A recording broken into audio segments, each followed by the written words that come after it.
अस्सलामुअलैकुम my social media family. उम्मीद करती हूँ कि आप सब लोग हिफ्ज़-ओ-अमान से होंगे, खुशबाश होंगे।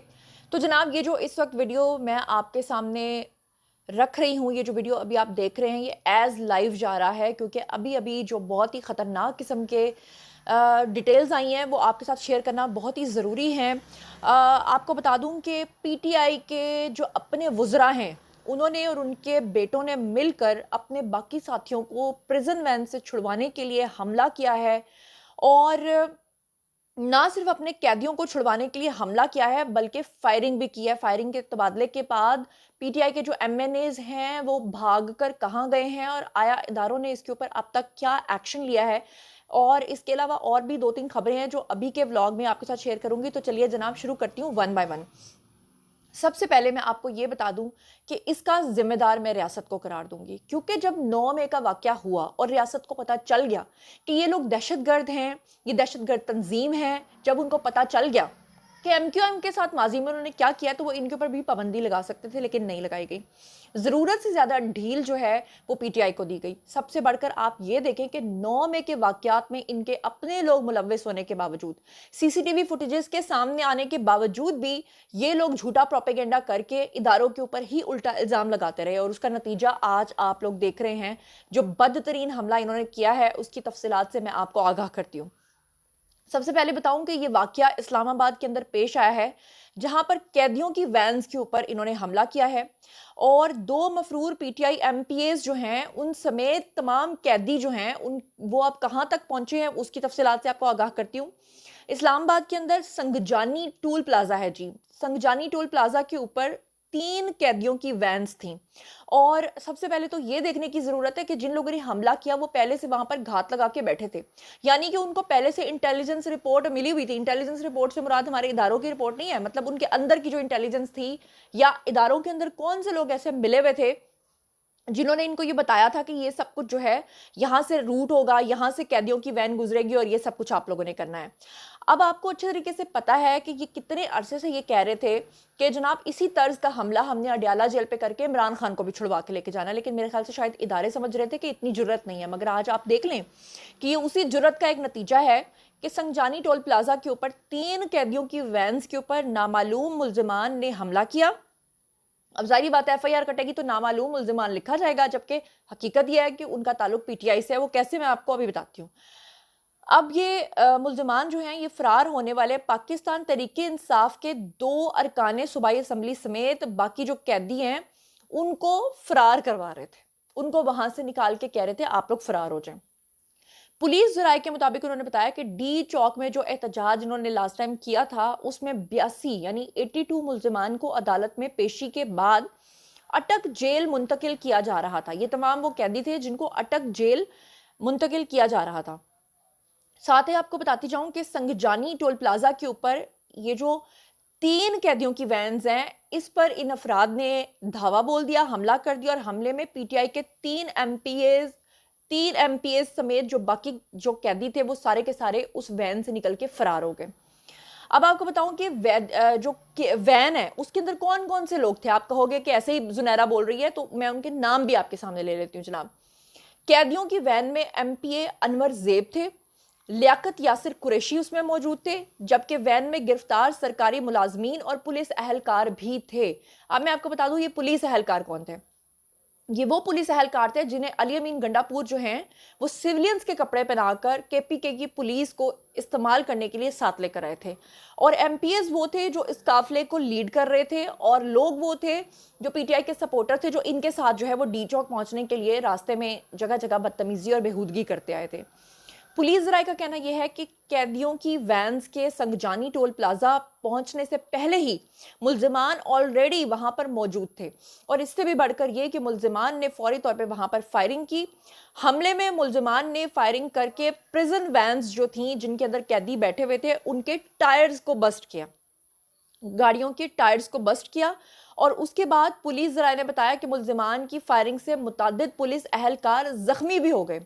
मुतादिद पुलिस अहलकार जख्मी हुए जिन्हें अस्पताल मुंतकिल कर दिया गया। पुलिस ज़राए के मुताबिक पुलिस ने बताया कि फरार होने वाले मुतादिद मुल्जिमान को दोबारा गिरफ्तार कर लिया गया, क्योंकि जब वो वहां से भागे हैं, कुछ पुलिस अहलकार ऐसे थे जिनको गोलियां लगी, वो अस्पताल पहुंच गए। कुछ पुलिस अहलकार ऐसे थे जो फौरी तौर पर भागे और उन भागने वाले लोगों को पकड़ के वापस प्रिजन वैन तक लेकर आए और उनको दोबारा गिरफ्तार करने वालों को हाँ, ये बड़ी इंपॉर्टेंट खबर है, ज़रा सुनिएगा कि जो दोबारा जिन लोगों को गिरफ्तार किया, यानी कि जो वैन से निकलकर भाग रहे थे, उसमें एक एमपीए का बेटा भी शामिल है। फरार होने वाले तमाम कैदियों को दोबारा गिरफ्तार कर लिया गया है, ये कहा है जी आईजी इस्लामाबाद ने। और आपको बताऊं कि आईजी इस्लामाबाद जो है उनका नाम है जी अली नासिर रिजवी। उन्होंने कहा कि 3 कैदी वैन्स में 82 मुल्जिमान मौजूद थे जिन्हें पेशी के बाद अटक जेल मुंतकिल किया जा रहा था। संगजानी टोल प्लाजा के पास नामालूम मुल्जिमान ने वैन के ऊपर हमला किया और हमले के बाद जो वैन कैदी हैं उनको फरार करवाया और तमाम कैदियों को हमने सक्सेसफुली बाद में गिरफ्तार कर लिया और उन्हें इस्लामाबाद अब हम मुंतकिल कर रहे हैं। और पुलिस ने कैदियों को फरार होने की जो कोशिश है वो नाकाम बना दी। आईजी इस्लामाबाद का ये भी कहना था कि फरार होने वाले 2 एमपीएज भी उसमें शामिल थे जिन्हें दोबारा गिरफ्तार किया गया है। हमला आवरों की तादाद 18 से 20 थी, जिसमें एक एमपीए का बेटा भी शामिल था, यानी कि जिन्होंने हमला किया है। अच्छा, अब ये सबूत है कि वो लोग जो कहेंगे कि हमारे लोग ही नहीं थे, तो जनाब ये कैसा हमारे ऊपर इल्ज़ाम लगा रहे हैं। तो आपको बता दूं कि ये आप ही के लोग थे, क्योंकि जो हमला आवर थे उसमें एक एमपीए पीटीआई का जो है उसका बेटा भी शामिल था। और वही बात हुई, जैसे कि मैंने आपको बताया कि ये वो गंदे लोग हैं जो 9 में करवाने के बाद भी इदारों के ऊपर ही इल्ज़ाम लगा देते हैं। और उसका सबसे पहला सबूत ये है कि शेख वकास अकरम जो है उनका बयान भी आ गया है और इंतहाई झूठा बयान उन्होंने देते हुए कहा है कि हमारे लोगों को कैदियों की गाड़ियों से बाहर निकालकर जबरदस्ती भगाने की कोशिश करी। और बंदा पूछे कि पुलिस तो उन्हें अटक जेल ले जा रही थी, पुलिस को क्या जरूरत पड़ी है या उन कैदियों को कि उनको जबरदस्ती कहेंगे आप लोग भाग जाओ।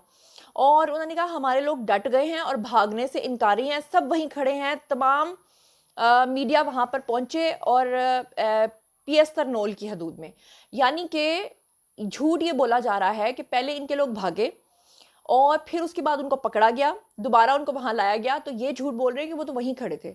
और ये झूठ बोल रहे हैं कि जनाब ये इन्होंने खुद करवाया है ताकि हमारी जमात के ऊपर पाबंदी लग जाए। और जब इनकी जमात के ऊपर पाबंदी लग जाएगी तो ये रोना रोएंगे कि ये हमारे ही खिलाफ जो है वो एक साजिश की गई है। सानहा 9 में हुआ, इमरान खान इनकारी हो गए और अब जो ये हरकत हुई है वो भी आपके सामने है। मतलब इसके बाद भी अगर इदारे जो हैं वो इस चीज़ को ना देखें ना सोचें तो मेरे ख्याल से मैं कुछ और कह नहीं सकती। अच्छा, इसके अलावा आपको बता दूं कि जो शौकत यूसुफजई हैं वो अपनी पार्टी के ऊपर जो है वो फट पड़े हैं और उन्होंने इमरान खान की रिहाई के लिए मौसर इकदाम ना करने का भी इल्ज़ाम लगा दिया है। पेशावर में साबिक सूबाई वज़ीर रहनुमा हैं जी पीटीआई शौकत यूसुफजई, उन्होंने कहा है कि जी एहतजाज के लिए पार्टी वर्कर्स तैयार हैं मगर क़यादत इस्लामाबाद जाकर छुप कर बैठी है। यानी वही बात ना कि आओ बाहर निकलो, धावा बोलो और आकर जो है वो अल्लाह माफ़ करे क्या करो कि आकर इमरान खान को छुड़वा लो। बात करते हुए जी शौकत यूसुफजई ने कहा कि इस्लामाबाद एहतजाज में अगर क़यादत डी चौक में मौजूद हुई तो अली अमीन गंडापुर के चले जाने के बावजूद भी हमारा एहतजाज कामयाब होता। उन्होंने कहा कि क़यादत का ये तमाशा है कि इस्लामाबाद जाकर छुप जाते हैं, वर्कर्स तैयार हैं लेकिन क़यादत सामने नहीं आ रही और इमरान खान की रिहाई के लिए सही इकदाम जो हैं वो उठाए जा रहे हैं। पीटीआई रहनुमा ने यह भी कहा कि लीडरशिप दबाव में ना आए और फैसला करे। वेलिस्टर गौहर चेयरमैन हैं तो इसका मतलब यह है कि वो हमारी कॉल ही ना उठाएं।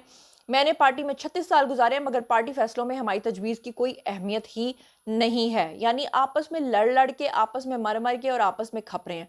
अच्छा, दूसरी तरफ एक और खबर आपके साथ शेयर कर लेती हूँ ईमान मजारी से रिलेटेड। ये मोहतरमा जी आए रोज़ आपको पता है कि इदारों के ऊपर हमलावर हो जाती हैं, फिर बाद में इदारों के ऊपर इल्ज़ाम लगा देती हैं। ईमान मजारी जो हैं उनके शौहर की इंग्लैंड टीम के लिए जो रूट लगा हुआ था उसको तोड़ने की कोशिश और पुलिस से तख्त कलामी और बाद में फिर इदारों के ऊपर इल्ज़ाम। बताऊं कि पुलिस हकाम जो है उनका बताना यह है कि ईमान मजारी और उनके शौहर ने इंग्लैंड क्रिकेट टीम के लिए लगाया गया रूट तोड़ने की कोशिश की और उनको जब रोका गया इदारों की तरफ से तो उन्होंने मज़ाहमत की। पुलिस का कहना है कि वाकया जो है वो सुबह 0 पॉइंट के करीब पेश आया जब टीमों को स्टेडियम पहुंचाया जा रहा था। ईमान मजारी के शौहर ने पुलिस अहलकार को थप्पड़ मारा, गालम गलोच की, अहलकारों को संगीन नताइज की धमकियां भी दी। और पुलिस ज़राए के मुताबिक उन्होंने कहा कि ईमान मज़ारी का जो शौहर है उनका कहना था कि मुझे नहीं रोक सकते, मैं जाकर दिखाऊँगा। पुलिस हकाम का कहना था कि स्टेट गेस्ट के एसओपीज़ की खिलाफ वर्जी की गई, कानून की खिलाफ वर्जी की गई और कार्य सरकार में मुदाखलत और स्टेट गेस्ट की सिक्योरिटी को खतरे में डाला गया, जिस पर मुकदमा दर्ज कर रहे हैं। तो जनाब, ये सारी खबरें हैं जो मैंने आपके सामने रख दी हैं। बारी है जी आप लोगों की। आइए कमेंट सेक्शन में और आकर आप मुझे ये बताइए कि क्या ये जो पीटीआई वालों ने अब किया है, ये जो अब मामला संगीन खिलाफ वर्जियों तक पहुंच गया है, ये जो डायरेक्ट स्ट्रेट फायरिंग खोल दी गई है, ये जो अपने एमपीएस को भगाने की बात की जा रही है और अब पीटीआई चाहे इनकारी हो भी जाए, अब वो जो एमपीएस के बेटे पकड़े गए हैं, अब जो सब कुछ हो गया है, इसके बाद भी कोई कसर बाकी रह जाती है? आप लोग मुझे इस बात का जवाब दें। और ये जो ईमान मज़ारी जैसी ख़वातीन हैं, जब इनको जो है वो तोड़ फोड़ करती हैं, बदतमीज़ी करती हैं और उसके बाद फिर इदारे इनको वक्ती तौर पे पकड़ के लेके जाते हैं, फिर उसके बाद ये अपने आप को हीरो बना लेती हैं और उसके बाद फिर क्या होता है? उसके बाद ये इसी तरह से जो है वो इदारों को ब्लैकमेल करती नज़र आती हैं। और आपको पता है कि फिर इन ख़वातीन को जब छोड़ दिया जाता है तो वो हीरो बन जाती हैं, बिल्कुल वैसे ही जैसे कि जनाब ये उज़्मा बुखारी कह रही हूँ, ये जो खान साहब की उज़्मा खान बहन है जी, वो और जो दूसरी मोहतरमा है जिनको गिरफ्तार किया था, उन्हें भी रिहा करने का हुक्म दे दिया गया है। यानी आप अंदाज़ा करें कि एक दिन पहले बुशरा बीबी को छोड़ दिया गया है, अब अगला जो दिन है उसमें जनाब जी इनको भी इनकी जो दरख्वास्त है ज़मानत की वो मंजूर कर ली गई है। इंसदाद दहशतगर्दी इस्लामाबाद ने इमरान खान की बहनों अलीमा खान और उज़्मा खान को रिहा करने का हुक्म दे दिया है। अदालत ने 20-20 हज़ार के मचलकों के एवज़ इमरान खान की दोनों बहनों की ज़मानतें मंजूर कर ली हैं। इंसदाद दहशतगर्दी अदालत के जज अबुल हसनात जुल्करनैन ने अलीमा खान और उज़्मा खान की रिहाई की रूबकार जारी की। रिहाई की रूबकार लेकर पीटीआई वकला जुडिशल कॉम्प्लेक्स से जेल के लिए रवाना हो गए और थाना कोहसार में दर्ज मुकदमे में अलीमा खान और उज़्मा खान 4 अक्टूबर से गिरफ्तार हैं। अब वो भी छूट के बाहर आ जाएंगी, वो भी शर फैलाएंगी। बुशरा भी बाहर आ गई हैं। पहले ये दोनों आपस में एक दूसरे के खिलाफ जो है वो चीज़ें लेकर चल रहे थे। बुशरा बीबी जब अदालत में पेश होती थी तो इल्ज़ाम लगाती थी कि उज़्मा खान जो हैं और अलीमा खान जो हैं वो प्लेकार्ड्स गंदे-गंदे जो हैं बुशरा बीबी के खिलाफ वहाँ पर चलवाते हैं। अब इन दोनों को बाहर फिर छोड़ दिया जाएगा। वही सिलसिला, वही पंजाबी में एक वर्ड कहते हैं कुत्ते या कुत-कुत शुरू हो जाएगी। मतलब इदारों को अब सीरियसली इस चीज़ को सोचना चाहिए। प्लीज़ सोचना चाहिए। कछुए की रफ्तार ठीक है जी, slow and steady wins the race, लेकिन इतना भी नहीं होना चाहिए। इस बारे में आप लोग जो कुछ भी सोचते समझते हैं कमेंट सेक्शन में आइए शेयर कीजिए, पर्सनली जवाब दूँगी। अपना बहुत-बहुत ख्याल रखिएगा। अल्लाह ने के मान।